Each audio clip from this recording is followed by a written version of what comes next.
Warahmatullahi wabarakatuh. Info Jati Bulak. Hari ini Chandra mau memberikan sejarah, yaitu sejarah singkat Kabupaten Bekasi, teman-teman.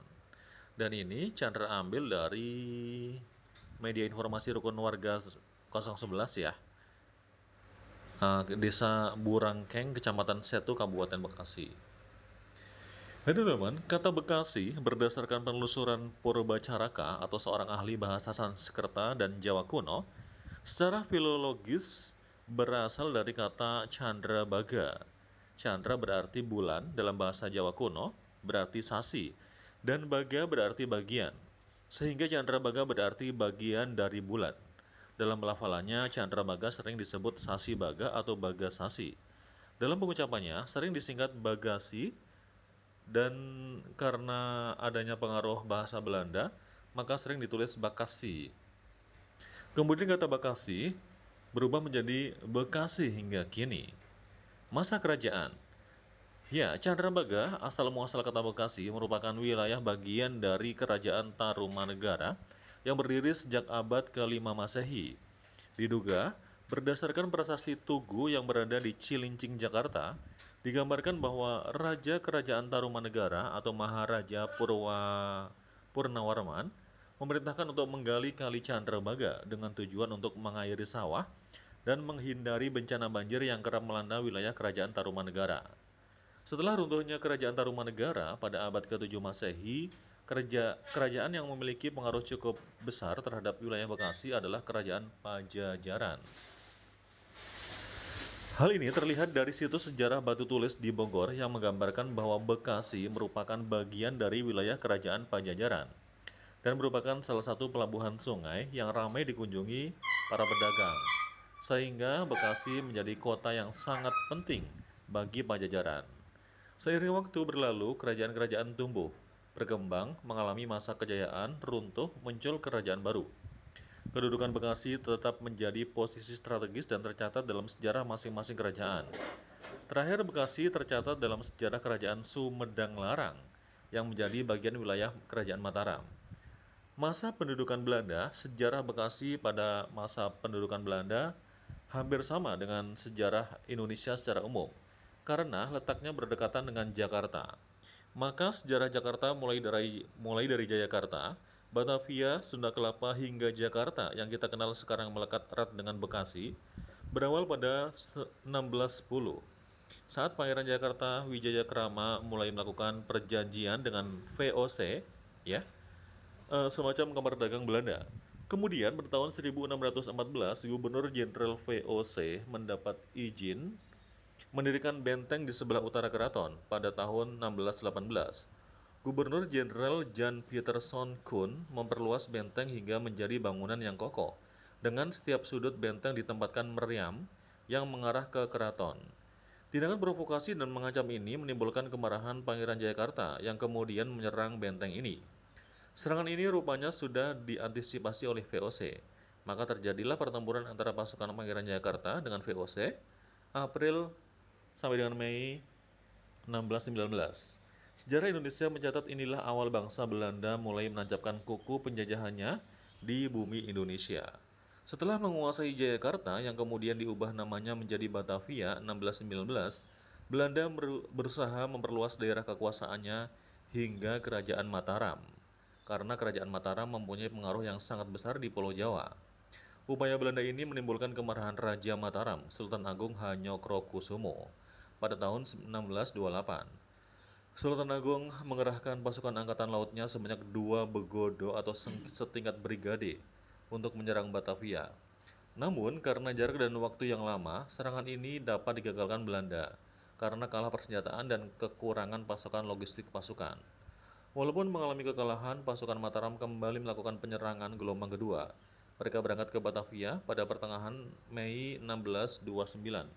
Pada tanggal 20 Juni 1629, pasukan infanteri Kerajaan Mataram yang dipimpin oleh Kiai Adipati Juminah, Kiai Adipati Purbaya, dan Kiai Adipati Puger, dengan dibantu oleh Tumenggung Singaranu, Raden Arya Wiranatapada, Tumenggung Madiun, dan Kiai Sumenep, menyerbu Batavia. Sepanjang rute perjalanan ke arah Batavia sudah dipersiapkan logistik pasukan, Sejarah mencatat daerah suplai logistik tersebut berada di sekitar wilayah Tegal, Cirebon, Indramayu, Karawang, Bekasi, yaitu di daerah Babelan. Pasukan Mataram mengepung Batavia dari segala penjuru, tetapi kemudian ternyata Belanda dapat mempertahankan Batavia. Bahkan dapat memaksa mundur pasukan Mataram ke daerah pedalaman. Kegagalan ini menyebabkan sebagian besar pasukan Mataram memilih tidak kembali ke Mataram karena titah Raja Mataram atau Sultan Agung akan memenggal kepala pasukan yang kembali ke Mataram apabila gagal dalam penyerangan ke Batavia tersebut. Akhirnya, pasukan Mataram ini menetap di wilayah Bekasi dan membaur dengan penduduk asli, terutama di sekitar daerah pantai dan pedalaman. Misalkan di Pekopen atau Tambun Selatan, Cibarusah, Pondok Rangon, dan ada juga yang membuka perkampungan baru.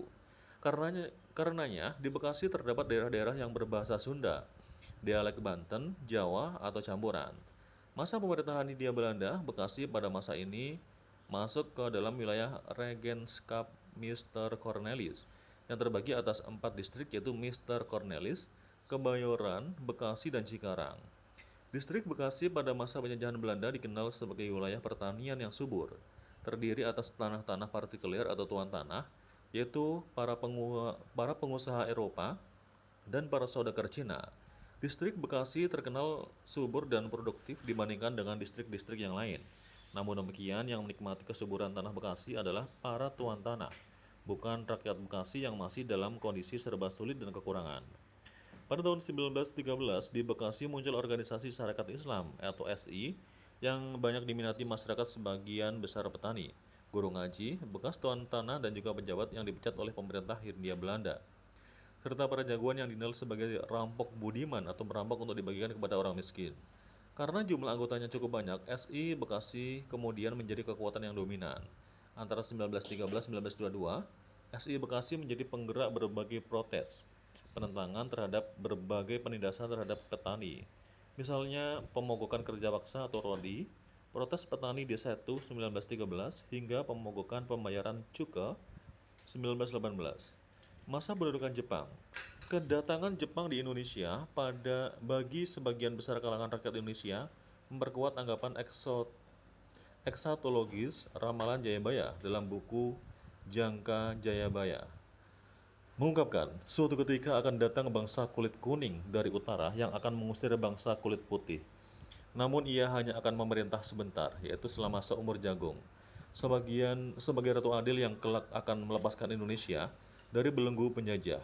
Pada awalnya penaklukan Belanda oleh Jepang disambut dengan sukacita, karena dianggap sebagai pembebas dari penderitaan. Rakyat Bekasi menyambut dengan kegembiraan dan semakin meluap ketika Jepang mengizinkan pengibaran bendera merah putih dan menyanyikan lagu Indonesia Raya. Namun, kegembiraan itu hanyalah sekejap. Selang seminggu, pemerintah Jepang mengeluarkan larangan pengibaran sang merah putih dan lagu Indonesia Raya diganti dengan pengibaran bendera matahari terbit dan lagu Kimigayo. Melalui pemaksaan ini, Jepang yang semula dibanggakan sebagai saudara tua memulai babak baru penjajahan di Indonesia. Kekejaman semakin kentara ketika menginstruksikan seluruh rakyat Bekasi untuk berkumpul di depan kantor tangsi polisi untuk menyaksikan hukuman pancung terhadap penduduk Teluk Buyong yang dianggap bersalah. Hukum pancung ini sebagai shock terapi agar menimbulkan efek jera dan takut bagi rakyat Bekasi terhadap pemerintah Jepang. Selain itu, Jepang juga memberlakukan ekonomi perang. Padi dan ternak yang ada di Bekasi dihimpun dan wajib diserahkan kepada penguasa militer Jepang. Bukan saja untuk keperluan sehari-hari, juga untuk keperluan jangka panjang dalam menunjang Perang Asia Timur Raya. Akibatnya rakyat Bekasi mengalami kekurangan pangan dan diperparah dengan adanya Romusa atau kerja rodi. Pemerintah militer Jepang juga melakukan penetrasi kebudayaan terhadap rakyat Bekasi seperti belajar semangat Bushido atau Spirit of Samurai, pendewaan Tenno Haika, Kaisar Jepang, pembentukan Sainendan, Kaibodan Heiho, dan Tentara Pembela Tanah Air atau PETA. Selain organisasi bentukan Jepang, pemuda Bekasi berhimpun dalam organisasi non-formal yaitu Gerakan Pemuda Islam Bekasi, GPIB. GPIB ini didirikan tahun 1943 atas inisiatif para pemuda Islam Bekasi yang setiap malam Jumat mengadakan pengajian di Masjid Al-Muwahhidin, Bekasi. Para anggotanya terdiri atas pemuda santri, pemuda pendidikan umum, dan pemuda pasar yang buta huruf. Pada awalnya GPIB dipimpin oleh Nurdin, Setelah ia meninggal, 1944 digantikan oleh Marzuki Urmaini. Hingga awal kemerdekaan, GPIB memiliki banyak anggota dan bermarkas di rumah Hasan Syahroni di daerah Pasar Bekasi. Banyak anggota GPIB bergabung ke BKR dan Badan Perjuangan yang dipimpin oleh Kiai Haji Nur Ali. GPIB banyak memiliki cabang di antaranya GPIB Pusat Daerah Bekasi Marzuki Urmaini dan Muhayyar, GPIB Daerah Ujung Malang atau Kiai Haji Nur Ali, GPIB Daerah Tambun Angkut Abu Ghazali, GPIB Keranji M. Hussein Kamali, dan GPIB Daerah Cakung Gusir. Masa kemerdekaan. Pada awal Agustus 1945, tanda-tanda kekalahan Jepang dari Sekutu kian santer terdengar, terutama di kawasan Asia Pasifik. Setelah bom atom menghujani Hiroshima dan Nagasaki, Jepang menyerah. Gelora kemerdekaan menggema hingga ke pemuda dan rakyat Bekasi. Antusiasme rakyat Bekasi tercermin pada saat diminta mengawal dan menjaga keamanan Bung Karno dan Bung Hatta beserta rombongan yang bergerak ke Rengas Dengklok. Jalur lintas perjalanan rombongan tersebut melewati wilayah Kecamatan Kedung Waringin, Cikarang Timur, dan Karang Bahagia. Rakyat Bekasi menyebut jalur ini dengan Jalan Lintas Proklamator. Esok harinya, hari Jumat 17 Agustus 1945, pukul 10 Indonesia memproklamirkan kemerdekaannya di Pegangsaan Timur 56, Jakarta. Atas nama bangsa Indonesia, Soekarno-Hatta membacakan teks proklamasi yang kemudian disiarkan di seluruh pelosok Indonesia. Oke teman-teman, kita lihat ya ke bawah, ini masih banyak banget teman-teman ya. Dikit lagi teman-teman ya, dikit lagi kita coba baca aja lah ya.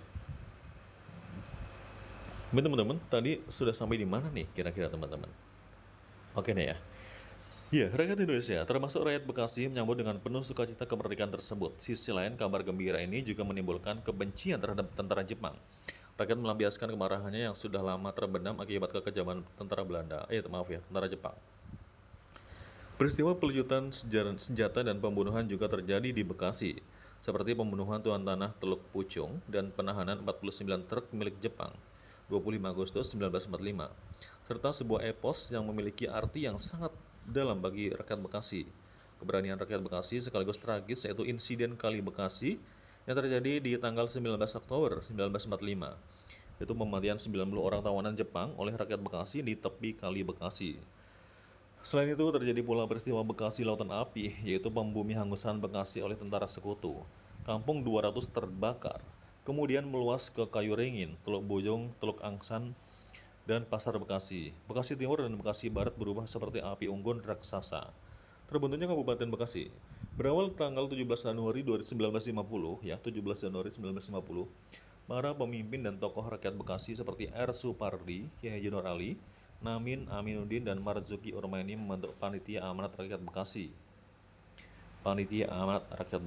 Dan mengadakan rapat akbar di alun-alun Bekasi.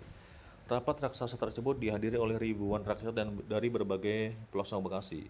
Dihasilkan beberapa tuntutan yang terhimpun dalam resolusi 17 Januari, antara lain menuntut agar nama Kabupaten Jatinegara diubah menjadi Kabupaten Bekasi. Resolusi itu ditandatangani oleh Wedana Bekasi, A. Sirat, dan asisten Wedana atau R. Harun. Tuntutan tersebut akhirnya mendapat tanggapan dari Muhammad Hatta dan menyetujui penggantian nama Kabupaten Jatinegara menjadi Kabupaten Bekasi. Kemudian terbitlah Undang-Undang Nomor 14 Tahun 1950 yang ditetapkan pada tanggal 8 Agustus 1950 tentang pembentukan kabupaten-kabupaten di Provinsi Jawa Barat, serta memperhatikan Peraturan Pemerintah Nomor 32 Tahun 1950 tentang berlakunya Undang-Undang Nomor 14 Tahun 1950 tersebut. Maka Kabupaten Bekasi secara resmi terbentuk di tanggal 15 Agustus 1950 dan berhak mengatur rumah tangganya sendiri, sebagaimana diatur oleh Undang-Undang Pemerintah Daerah pada saat itu, yaitu Undang-Undang Nomor 22 Tahun 1948. Selanjutnya ditetapkan oleh Pemerintah Daerah tingkat 2 Kabupaten Bekasi bahwa tanggal 15 Agustus 1950 sebagai hari jadi Kabupaten Bekasi. Sebagai Bupati Bekasi pertama adalah R. Suhandan Umar, sebelumnya Bupati Jatinegara. Kedudukan kantor pemerintah daerah Kabupaten Bekasi tetap di Jatinegara atau sekarang markas Kodim 0505 Jayakarta, Jakarta. Dalam perjalanannya, kemudian Kabupaten Bekasi mengalami perkembangan yang sangat pesat, menjadi kawasan industri yang mendunia. Kawasan industri yang tidak hanya berisi pabrik-pabrik, tapi juga berdiri plaza, mal, perumahan, lapangan golf, pusat bisnis, bahkan sekolah-sekolah unggulan. Di sisi lain, Kabupaten Bekasi kini telah mengalami pemekaran wilayah. Dengan terbentuknya Kota Bekasi, maka kini pusat pemerintahan Kabupaten Bekasi berada di Cikarang Pusat atau Desa Sukamahi. Dengan terbentuknya Kota Bekasi, kita harus mampu menggali nilai-nilai kesejarahan yang ada di wilayah Kabupaten Bekasi tanpa harus meninggalkan kebersamaan sejarah dengan Kota Bekasi. Hal itu mampu meningkatkan rasa kebanggaan dan rasa memiliki yang tinggi sebagai warga masyarakat Kabupaten Bekasi. Saya Chandra, Info Jati Bulak. Assalamualaikum warahmatullahi wabarakatuh.